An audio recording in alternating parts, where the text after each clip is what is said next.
บายดีนะทุกคนวันนี้แอดก็สิมาอัปเดตเว็บนี้เด้อ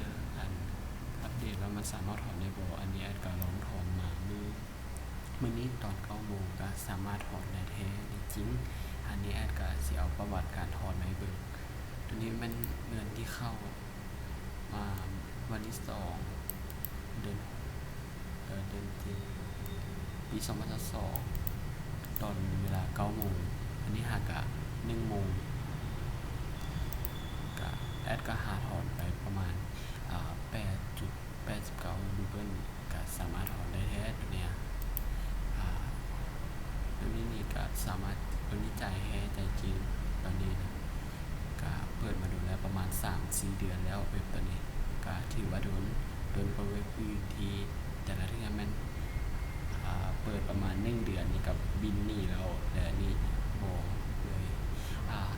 วิธีการเพิ่มกระเป๋าเงินนี้ไม่ได้ให้กดการตั้งค่า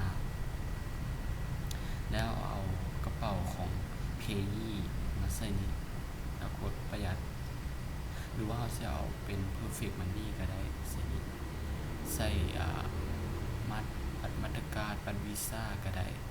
แล้วแต่ความสะดวกของเราแล้วตัวนี้ก็ใส่ได้แต่ละ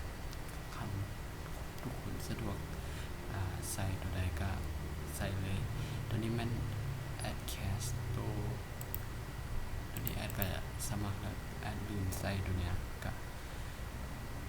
วิธีการสมัครกระเป๋าของกระเป๋า Payee นี้ละคลิปหน้าแอดจะมาสอนวิธีการสมัครกระเป๋า Payee นี้